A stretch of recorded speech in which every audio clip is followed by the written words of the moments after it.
ಇವತ್ತು ಈ ರಾಜ್ಯಪಾಲರ ಭಾಷಣದ ವಿಷಯದಲ್ಲಿ ಹಲವಾರು ರೀತಿಯ ಲೋಪದ, ನಾನು ಸುಳ್ಳು ಅಂತ ಹೇಳಲ್ಲ, ಸುಳ್ಳನ್ನು ಹೇಳಿಸಿದ್ದೀವಿ ಅಂತಲೂ ಹೇಳಲ್ಲ.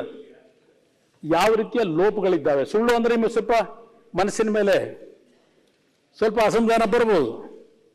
ನಾನು ಸುಳ್ಳು ಅಂತಕ್ಕಂಥ ಪದ ಬಳಕೆ ಮಾಡಲ್ಲ. ಆದರೆ ಇರ್ತಕ್ಕಂಥ ಹಲವಾರು ಲೋಪದೋಷಗಳೇನಿದೆ ಅದನ್ನ, ವಾಸ್ತವಾಂಶ ಏನಿದೆ ಅದನ್ನ ದಯವಿಟ್ಟು ನೀವು ಕ್ರಿಯಾಶೀಲರಾಗಿ ಒಂದು ಸ್ಪರ್ಧಾತ್ಮಕವಾಗಿ ಸ್ವೀಕಾರ ಮಾಡಬೇಕು ಅಂತಕ್ಕಂಥದ್ದು ಅಧ್ಯಕ್ಷರೇ ನನ್ನ ಸರ್ಕಾರಕ್ಕೆ ಮನವಿ. ಅಧ್ಯಕ್ಷರೇ, ಇಲ್ಲಿ ಇಷ್ಟೆಲ್ಲ ಹಲವಾರು ರೀತಿಯ ಲೋಪಗಳು 8 ತಿಂಗಳಲ್ಲಿ ಇರ್ತಕ್ಕಂಥದ್ದನ್ನ ಮುಚ್ಚಿಟ್ಟು ಅಧ್ಯಕ್ಷರೇ, ಇದರಲ್ಲಿ ಹಲವಾರು ಕಡೆ ಕೇಂದ್ರ ಸರ್ಕಾರದ ಕೆಲವು ಕಾರ್ಯಕ್ರಮಗಳು ನಮ್ಮ ರಾಜ್ಯದ ಆರ್ಥಿಕ ಪರಿಸ್ಥಿತಿಗಳ ಮೇಲೆ ಕೇಂದ್ರ ಸರ್ಕಾರದ ತೀರ್ಮಾನಗಳಿಂದ ಹಲವಾರು ರೀತಿಯ ಸಂಕಷ್ಟಗಳನ್ನು ನೀವು ಎದುರಿಸ್ತಾ ಇದ್ದೀರಿ. ಇವತ್ತು ರಾಜ್ಯದ ಅಭಿವೃದ್ಧಿಗೆ ಎಲ್ಲ ಒಂದು ಕಡೆ ಸಮಸ್ಯೆಗಳನ್ನು ಕೇಂದ್ರ ಸರ್ಕಾರ ಇವತ್ತು ರಾಜ್ಯವನ್ನು ಕಡೆಗಣಿಸ್ತಕ್ಕಂಥದ್ರ ಮುಖಾಂತರ ನಮಗೆ ಒಂದು ಸವಾಲನ್ನು ಕೊಟ್ಟುಬಿಟ್ಟಿದ್ದಾರೆ ಅಂತಕ್ಕಂಥದ್ದನ್ನು ಇಲ್ಲಿ ನಿಮ್ಮ ಅರ್ಥದಲ್ಲಿ ಹೇಳ್ಕೊಂಡಿದ್ದೀರಿ ಅಧ್ಯಕ್ಷರೇ. ಇವತ್ತು ನಾನು ಗೌರವಾನ್ವಿತ ರಾಜ್ಯಪಾಲರಿಗೆ, ನಮ್ಮ ರಾಜ್ಯದ ಗೌರವಾನ್ವಿತ ರಾಜ್ಯಪಾಲರಿಗೆ ಅಭಿನಂದನೆ ಸಲ್ಲಿಸ್ತೀನಿ. ನಾವು ನೋಡಿದ್ವು ಮೊನ್ನೆ ಇತ್ತೀಚೆಗೆ ತಮಿಳುನಾಡಿನಲ್ಲಿ ಅಲ್ಲಿಯ ಸರ್ಕಾರ ಸಿದ್ಧಪಡಿಸಿದಂಥ ಒಂದು ರಾಜ್ಯಪಾಲರ ಭಾಷಣವನ್ನು ಅಲ್ಲಿಯ ಗವರ್ನರ್ ಅವರು ಕೇವಲ 2 ಪದಗಳನ್ನು 2 ಲೈನ್ ಹೇಳಿ ಅವರ ಭಾಷಣವನ್ನು ತಿರಸ್ಕಾರ ಮಾಡಿ ಸದನದಿಂದ ಹೊರಗೋದ್ರು. ಅಂತ ಒಂದು ಸಂಪ್ರದಾಯ ಸದ್ಯಕ್ಕೆ ನಮ್ಮ ಸದನದಲ್ಲಿ ನಡೀಲಿಲ್ಲ. ಅದು ನಾವು ಅವ್ರಿಗೆ ಅಭಿನಂದಿಸಬೇಕು. ನಾವಿವತ್ತು ರಾಜ್ಯ ಸರ್ಕಾರ, ಗೌರವಾನ್ವಿತ ರಾಜ್ಯಪಾಲರು ಅವರ ನಡವಳಿಕೆಯಿಂದ ಯಾವುದೇ ರೀತಿ ಇಲ್ಲಿ ನಮಗೆ ಮುಜುಗರಕ್ಕೆ ಅವಕಾಶ ಆಗಲಿಲ್ಲ ಅಧ್ಯಕ್ಷರೇ ಸದ್ಯ. ಅದಕ್ಕೆ ಅವ್ರು ನಾವು ಅಭಿನಂದಿಸಬೇಕು ಅಧ್ಯಕ್ಷರೇ. ಸರ್ಕಾರ ಇವತ್ತು ಹಲವಾರು ವಿಷಯಗಳ ಬಗ್ಗೆ ತಾವೇನು ಮೆಚ್ಕೊಂಡಿದ್ದೀರಿ. ಗ್ಯಾರಂಟಿ ಕಾರ್ಯಕ್ರಮಗಳು ಇಲ್ಲಿ ಅಧ್ಯಕ್ಷರೇ ಒಂದು ಹೇಳ್ತೀನಿ ನಾನು, ಸರ್ಕಾರಕ್ಕೆ ಹವೇಳನ ಅಂತಕ್ಕಂಥದ್ದು ಏನೇನು ಹೇಳ್ತೀರಿ ಇಲ್ಲಿ ಅಧ್ಯಕ್ಷರೇ. ಇವತ್ತು ಕರ್ನಾಟಕ ರಾಜ್ಯ ಸರ್ಕಾರಕ್ಕೂ ಕೇಂದ್ರ ಸರ್ಕಾರಕ್ಕೂ ಎಲ್ಲ ಒಂದು ಕಡೆ ಸಣ್ಣ ಒಂದು ಸಂಘರ್ಷಕ್ಕೆ ದಾರಿ ಆಗ್ತಾ ಇದೆ. ಅದಕ್ಕೆ ಕಾರಣ ಕೇಂದ್ರ ಸರ್ಕಾರ ನಮ್ಮ ರಾಜ್ಯಕ್ಕೆ ಬರಬೇಕಾಗಿರ್ತಕ್ಕಂಥ ಪಾಲನ್ನು ಕೊಡ್ತಕ್ಕಂಥದ್ರಲ್ಲಿ ನಮಗೆ ಅನ್ಯಾಯ ಎಸಗ್ತಾ ಇದ್ದಾರೆ ಅಂತಕ್ಕಂಥ ಒಂದು ಘರ್ಷಣೆ ಪ್ರಾರಂಭಿಕವಾಗಿ ಪ್ರಾರಂಭ ಆಗಿದೆ ಅಧ್ಯಕ್ಷರೇ. ಇವತ್ತು ನಾನು ಗಮನಿಸಿದ್ದೇನೆ ಹಲವಾರು ವಿಷಯದಲ್ಲಿ. ಸ್ವಲ್ಪ ನನಗೆ ಸಮಯ ಬೇಕು ಇವತ್ತು ಚರ್ಚೆ ಮಾಡಲಿಕ್ಕೆ ಅಧ್ಯಕ್ಷರೇ. ನಾನು ವ್ಯರ್ಥವಾದಂಥ ವಿಷಯಗಳನ್ನ ಚರ್ಚೆ ಮಾಡಲ್ಲ. ಇರ್ತಕ್ಕಂಥ ಒಂದು ಸೌಹಾರ್ದಯುತವಂತ ಸಂಬಂಧಗಳು ಯಾವ ರೀತಿ ಹೋಗೋದ್ರಿಂದ ಅನುಕೂಲ ಅಂತಕ್ಕಂಥದ್ದನ್ನ ಸರ್ಕಾರಕ್ಕೂ ಸಲಹೆ ಕೊಡ್ಲಿಕ್ಕೆ ಪ್ರಯತ್ನ ಪಡ್ತೀನಿ ಅಷ್ಟೇ. ಅದನ್ನ ಸ್ವೀಕಾರ ಮಾಡ್ಕೊತಕ್ಕಂಥದ್ದು ಸರ್ಕಾರಕ್ಕೆ ಬಿಟ್ಟಂತ ವಿಚಾರ ಅಧ್ಯಕ್ಷರೇ. ನಾನು ಒಂದು ಪತ್ರಿಕೆಯಲ್ಲಿ ನೋಡ್ತಾ ಇದ್ದೆ ಇವತ್ತು ಬರಗಾಲದ ಬಗ್ಗೆ ಪ್ರಾರಂಭಿಕದಲ್ಲಿ 1-2 ಆ ಸಲಹೆ ರೂಪದಲ್ಲಿ ಕೊಡ್ತಕ್ಕಂಥದ್ದು. ಈ ರಾಜ್ಯದಲ್ಲಿ ನಾನು 2 ಬಾರಿ ಒಂದು ಸಣ್ಣ ಅವಧಿಯ ಮುಖ್ಯಮಂತ್ರಿಯಾಗಿ ಕೆಲಸ ಮಾಡಿದ್ದೇನೆ. ನನ್ನ ಜೀವನದಲ್ಲಿ ಆಕ್ಸಿಡೆಂಟಲ್ ಚೀಫ್ ಮಿನಿಸ್ಟರ್ ಆಗಿ ಕೆಲಸ ಮಾಡಿದ್ದೇನೆ.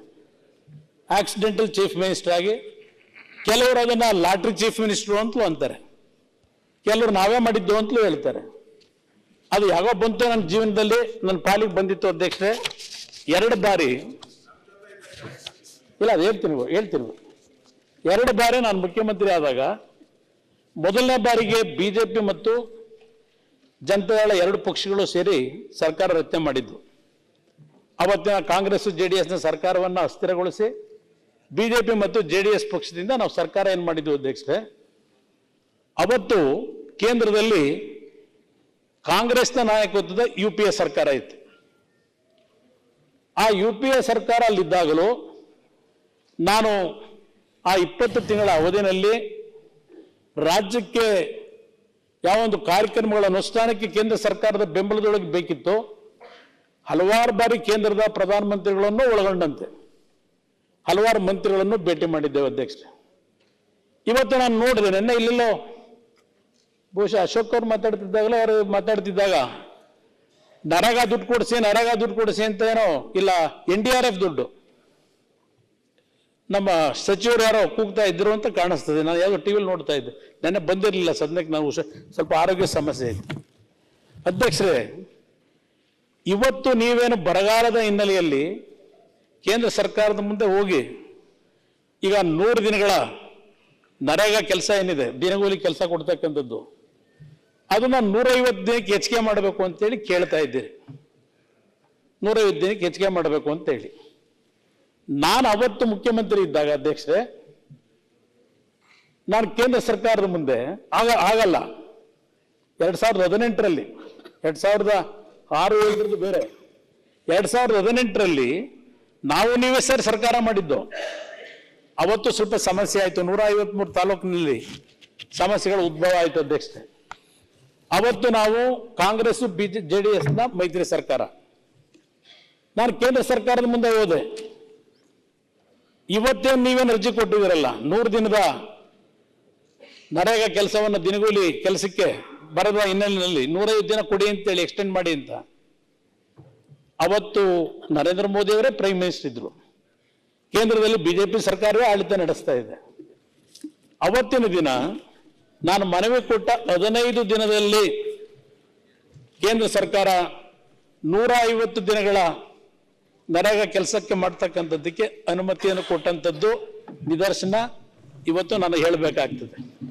ಅವತ್ತು ನಿಮ್ಮ ಜೊತೆ ನಾನು ಸರ್ಕಾರ ಮಾಡಿದ್ದಾಗ ಕೊಟ್ಟಿದ್ದಾರೆ, ಅದ್ ನೀವು ಕೇಳಬೇಕು. ಹಂಗೆ ಸರ್,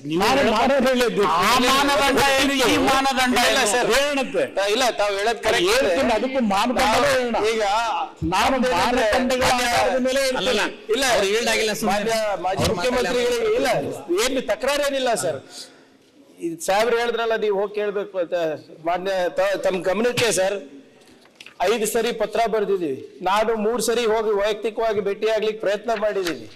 ಆದ್ರೂ ಕೂಡ ನಮಗೆ ಯಾವುದೇ ರೀತಿಯಾದ ಸ್ಪಂದನೆ ಇಲ್ಲ. ನಮ್ಗೆ ನೋವು ಏನಂದ್ರೆ ಸರ್, ಇಷ್ಟೆಲ್ಲ ಪತ್ರ ವ್ಯವಹಾರ ಮಾಡಿ ಅವರು ನಮಗೊಂದು ಪತ್ರ ಬರೆದ್ರು, ಕೇಂದ್ರ ಸಚಿವರು, ಇಲ್ಲ ನಿಮ್ ಪತ್ರ ಬಂದಿದೆ, ಇದು ನಾವು ಪರಿಶೀಲನೆ ಮಾಡ್ತಾ ಇದೀವಿ ಅಂತ ಕೂಡ ನನಗೆ ಪತ್ರ ಬರೆದ ಮೇಲೂ ಕೂಡ ಮಂಡ್ಯ ಸಂಸದರು ಒಂದು ಪ್ರಶ್ನೆ ಕೇಳಿದ್ರು ಸಂಸದರಲ್ಲಿ, ಇಂಥ ಯಾವ್ದಾದ್ರು ಪ್ರಸ್ತಾವನೆ ಇದೆಯಾ ನಿಮ್ಮ ಹತ್ರ ಅಂತ ಹೇಳಿದಾಗ ಕೇಂದ್ರ ಸಚಿವರು ಇಂಥ ಪ್ರಸ್ತಾವನೆನೇ ಇಲ್ಲ ಅಂತ ಹೇಳ್ಬಿಟ್ರು ಅಧ್ಯಕ್ಷರೇ. ನೋವಾಗಲ್ವಾ ಅಧ್ಯಕ್ಷರೇ?